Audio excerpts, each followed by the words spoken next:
Thank you, Madam President. I rise this afternoon to talk about what some observers have called one of the best historically black colleges and universities in our country, and I would agree with that. It's Delaware State University in Dover, Delaware, home of the Hornets. For a number of years, I was a naval flight officer, and the Vietnam War, came back to the U.S. and moved to Delaware, got an MBA at the University of Delaware, and right away after that, I went to work in what became the Delaware Economic Development Office, and we were headquartered, believe it or not, at the campus of Delaware State College. Delaware State College, an HBCU, not a well-funded college, not one that had the favor, frankly, of the governor, the legislature, for the most part, and was a bit of a stepchild.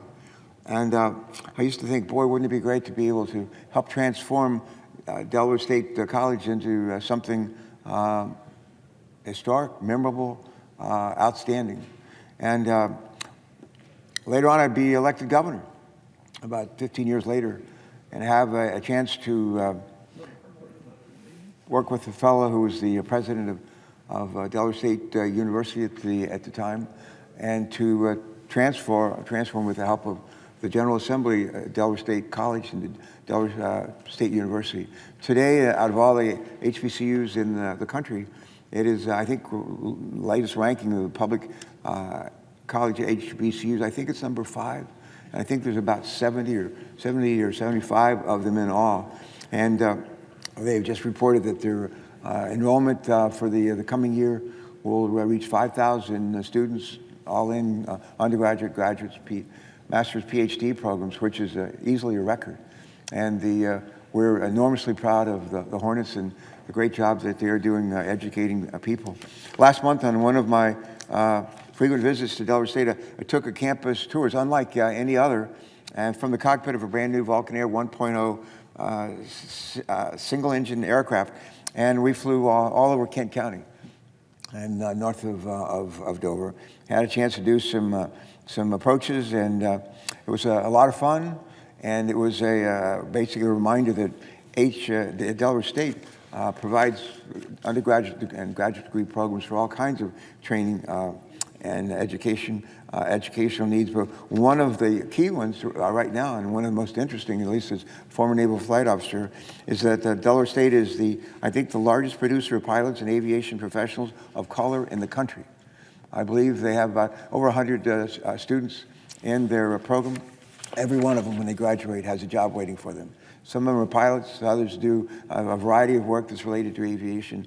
But we have today about 156, 157 million people go to work in this country. There's about 5 million jobs where nobody will show up. And one of those areas that we need people is, frankly, in aviation, the aviation world. And Delaware State is providing those. When our plane landed earlier this year at the airport just north of Dover, I held a roundtable with Delaware State University's Executive Vice President and Provost, Dr. Tony Allen.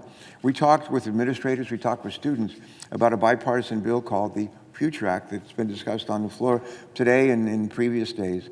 The Future Act, as you'll recall, was introduced by Senator Jones of Alabama, Senator Scott from South Carolina, and it would provide a little over $250 million annually to minorities serving institutions of higher education, including about $85 million to HBCUs for an additional 2 years through fiscal year 2021. Almost $900,000 of those monies would go directly to Delaware State University. And you might ask, what does Delaware State do with that money?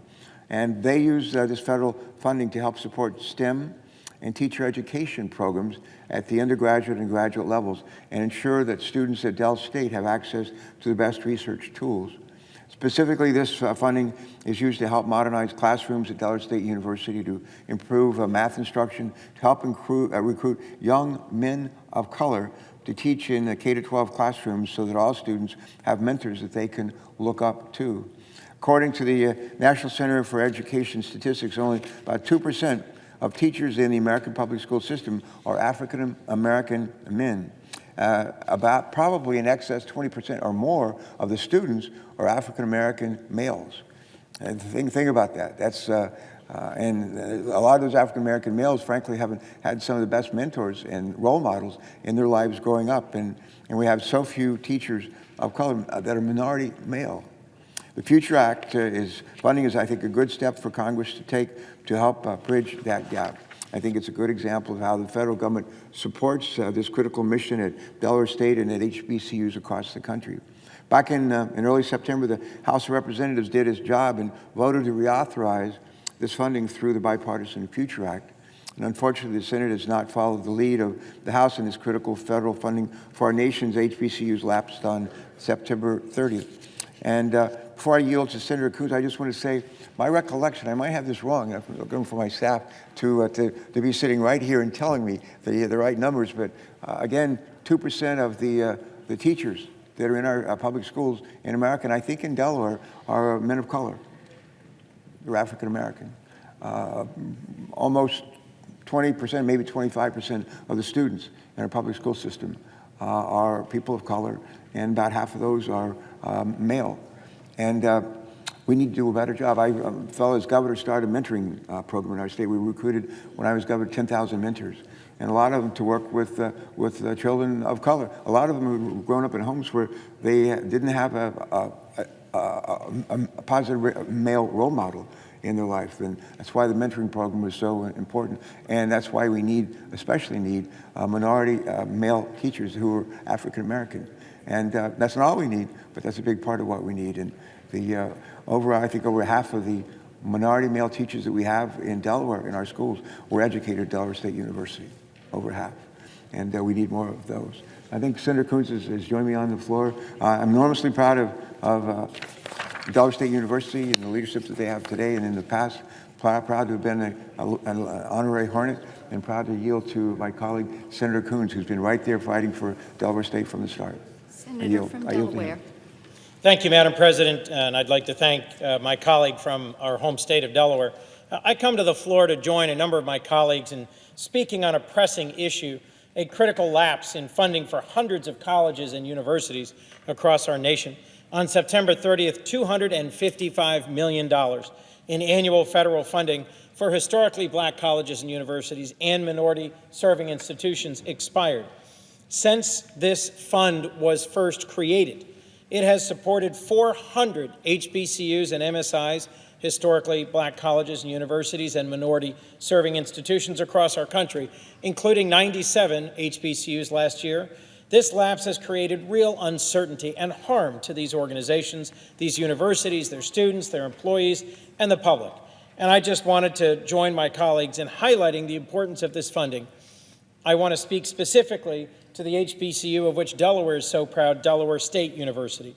Delaware State is an engine for educational equity and access, for innovation and for leadership in our state, our region, and our nation. Delaware State University is one of the country's top public HBCUs. Its graduates go on to successful careers in all sorts of industries. Graduates from Del State have become some of our state's best nurses and teachers, business leaders, social workers, and Senate staff. DSU's research programs are important drivers for innovation in a state with a proud history of invention and innovation. It's home to the Delaware Center for Neuroscience Research, a partnership of institutions across our state working to advance our understanding of how our brains form thoughts and memories and feelings and how they change over time as we age. It's also home to OSCAR, the Optical Science Center for Applied Research, where research that is in part federally funded is helping speed early detection of disease, support our soldiers in better deterring and detecting threats, and equipping NASA missions, including the Mars rover, with improved sensors. To put it simply, Madam President, we are very proud of Del State, and there's a lot of which to be proud. DSU grads are so impressive, I've asked several of them to join my staff here in Washington. Their commitment to equity and excellence is why we can't allow HBCUs around the country, such as Del State, to lose out on vitally needed federal funding. Last year, this program provided nearly $1 million, $887,000 to Delaware State, which was about 20% of their Title III funding. These funds have a direct impact on students and funds critical science, math, and educator preparation programs. Madam President, there's no good reason for the Senate to ignore our HBCUs and MSIs and deny them the funding they deserve. In September, the House passed a bipartisan, budget-neutral, 2-year extension of this critical funding that is known as the Future Act. And while I share Senator Alexander's commitment to permanently extending this funding, we must not ask institutions to put their budgeting and planning on hold while we here in the Senate negotiate over many other pressing issues in higher education. So, Madam President, I urge my colleagues to pass the Future Act immediately, and with that, I'd like to make a motion. Madam President, as if in legislative session, I ask unanimous consent the Senate proceed to the immediate consideration of calendar number 212, H.R. 2486, that the bill be considered read a third time and passed, that the motions to reconsider be considered made and laid upon the table with no intervening action or debate.